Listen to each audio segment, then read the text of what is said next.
Hi, I'm Gary and welcome to my outdoors workshop. In this video I'm going to talk about Advantage tactical sights for pistols and I guess for other firearms too. But this one is the PT111 G2 Taurus. And I got these tactical sights and they glow in the dark. At least the one in the rear gives you good quick sighting during the daytime, and then this one when charged with an intense light will glow for several hours. So these are very easy to install and I'll show you how I do this. Stay tuned. This sight kit arrived in a package in the mail, and it came in these two Ziploc bags inside that package, and in the large package were all these rear sight parts, the Allen wrenches, and this base piece, and then all these smaller parts were inside the smaller Ziploc. The net was inside that Ziploc bag, along with all these 3 sheets of instructions that came with it. Now basically we have 2 Allen wrenches. The large Allen is for working with the rear sight. The smaller Allen is for working with the front sight. Then we have this plate here, which is a part of mounting for the rear sight. We'll cover that later. Right now I'm just doing an overview of this and the parts. This is the mount for the rear sight, and what you can do is change out different colors on this for that rear sight. Then we have corresponding matching front sights in the various matching colors. I would recommend that if you use a rear sight, use a different colored front sight, because that seems to make it easier to make that pyramid alignment on the sight. We also have this mounting piece for the front sights, which will go inside the gun, as I'll show you. Then we have the 2 FireFly pieces. One is a coral, the other one is a lime, and these glow quite brightly. I'm impressed with how bright they are. Then, for adjusting the elevation on the front sights, we have these various shims, 5 different shims. Now the pink ones here, or metal colored, if you get it in a metal color, are 15 thousandths of an inch. Then there is a clear one here. It's probably difficult to see on this white background, and that's 0.0075 thousandths of an inch. Then this next one is a tannish color, and that's 4 thousandths of an inch. And then you have the red one at 2 thousandths of an inch. Now, zeroing this in at the range, once you get all this together, you'll have to maybe putz around with this to get your elevation correct. There are instructions on how to get your pistol sighted in with these different shims to get it at the right elevation for you. As far as adjusting the windage on the rear sight, that's done with an Allen wrench, and you'll be able to shift the rear sight slightly back and forth on that. As with any firearm, before you do any work on it, you want to make sure that the ammo clip is out and that there are no rounds in the chamber. Make sure it's empty. So the next step for this particular pistol is to remove the upper and lower halves from each other. And what you do is you pull back on the slider, and then you have these 2 knobs here on each side that you pull down. As you pull this back, pull them down, and then that allows the 2 parts to come apart from each other. Now, if you have any difficulty with doing that, pull the trigger and that'll release.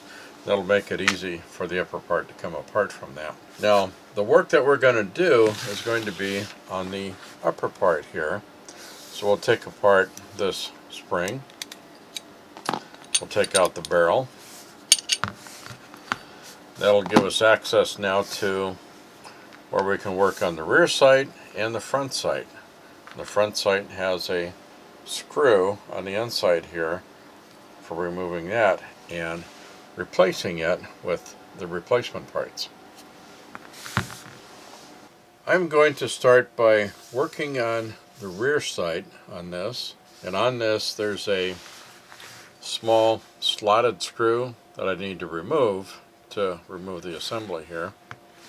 I've got my Winchester firearms tool set here, and so what I want to do is to use the largest bit that I can in here that will effectively get a grab on me. I found out that the smallest one I have in this kit is actually too big. So what I'm going to revert to is this general mini screwdriver kit available at Home Depot.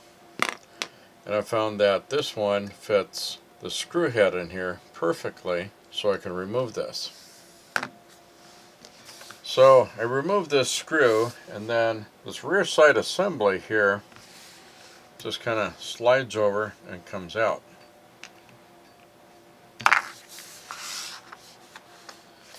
Now I will take this mounting plate assembly that was part of the kit and put this on here, and what I'm going to do is locate that so that this angle on this wedge slopes up this way here, and then I'll put this flat down on there, line it up with the screw hole there, and then put the screw that came out of the other one into there. Okay, so I've got that fastened into there securely. Now this rear sight, so I can slide this onto this part here and have that on there like that. Then to tighten this on, I will use the Allen wrench to tighten it down. Try to get it fairly centered, and then at the range I'll get this adjusted in to be a good fit and to adjust my aim. Okay, so I have that fastened on there like that.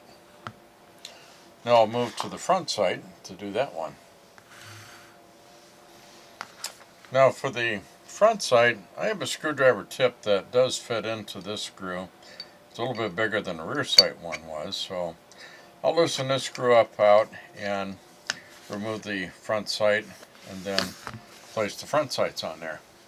Okay, to assemble this front sight assembly, got my upper part here, and this is where the sight will mount to, and got my Allen wrench here, got my screw, the mount for the front sight. I've got a shim. I'm starting out with a pink one, then I'm selecting the lime FireFly for the front sight, and I'll assemble these together. Basically, I'll put the shim inside this mount, and then I'll put the FireFly sight on top of that, then I'll put that over on top of there, then I'll screw the screw in with the Allen wrench from the underside of that. These are tiny parts, so it's probably going to be hard to follow as I do this. But let's see, take the shim, that slides into the mount there. You want to make sure that the hole lines up correctly with that. Then FireFly sight mounts onto that. It's got a screw in the bottom of that. Probably hard to see here. Then this mounts into the upper part here, and that fits right into there snugly. Put the screw onto my Allen wrench here and screw that into that little hole down there. Put my finger on top to hold it in place so it doesn't move out of place on me. And that's kind of in there, other than to kind of try and look at it and make sure it's got, you know, fairly good square alignment, and snug it down a little bit. That should be it. Now you can see how these can line up, give you a good target. Okay, I've got this back together again, and you can see how these sights work, how they, in daylight they line up pretty good. And then I'll show you here in a moment how bright that front sight gets when it's exposed to some light. Okay, here now you can kind of see how bright that front sight is. Trying to line it up a bit. Now if we want to change out the color of the sight here, like on the rear one, put in a different type, something that may give you a better contrast off the front. I know this one, this lime one, is close to the green, so I like to have something that's a little bit more of a contrast.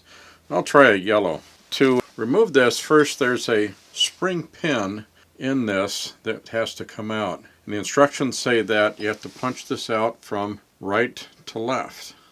I suspect that's because it's a tapered pin. So if you go left to right, you're going to get tighter and tighter and wind up doing some damage. So before you tap this out, you want to make sure the set screw in the front here for adjusting the windage back and forth is good and tight. And then you can start punching this out, and you get about to halfway, and you'll use a pair of pliers to pull it out the rest of the way. Then you can remove this colored sight and put another one in, and put the pin back in, now going from left to right. And then just tap it in until it's good and well seated here. I notice on this pin it's sticking out just a tad bit, so I'll probably try and achieve about that same result, but I don't want to over tighten it either, so I'll see how it goes. Okay, just to give you a side view here, the pin that I'm going to knock out is this one here. It's a 1/16 inch punch. Very common punch, available just about anywhere. Hardware stores, big box stores, etc. And it'll fit into this. It's recessed a little bit so you can get it in there and tap it, and then it'll come out. I think I'm going to have to find a better way to secure this. May have to take the sight off and mount it in the vise by itself so I can keep this piece from sliding on this mount. Okay, so I took that sight off from the gun mount and placed it in my vise here and tried to get some kind of a way of putting that in so I wouldn't do too much damage to this from the metal of the vise. And secured it in and used my punch to knock it out to this point here where I've got it that far. Now I'm going to raise this up a little bit so I can grab onto that pin with the pliers. Get it out the rest of the way. And I should be able to take this green one off. It's got the two dots on the bottom here. Maybe if I push on those, that pushes it up with this punch. So I can get that off as such. Now I can put the yellow one on there and press it in place. So I've got the yellow one on there now. Now it's just to push this pin back in, being sure to go the correct way. And I've got that pretty well pushed in there. I guess once getting out of there, the pin went in pretty easily. So that's as far as that goes. I've got that mounted on there now. It was just a stiff pin to get that out in the first place, but once I got it out, now it goes in and out much more easily. As you can see, this fits into the holster pretty well, even with the sights on there. Goes in easy. The front sight, you can see it kind of rubs up against that inner part of the holster there. I'll see over time if that creates any problems with wear and tear. Well, thank you for watching this video. I hope you enjoyed it and you got some inspiration from it. If you did, please give me a like and share it with your family, friends, and fellow outdoors persons. Also, please subscribe and be sure to hit that bell icon so you won't miss out on anything and see what I may come up with next. I appreciate your comments. I get a lot of great ideas from you and a lot of great information. Thank you.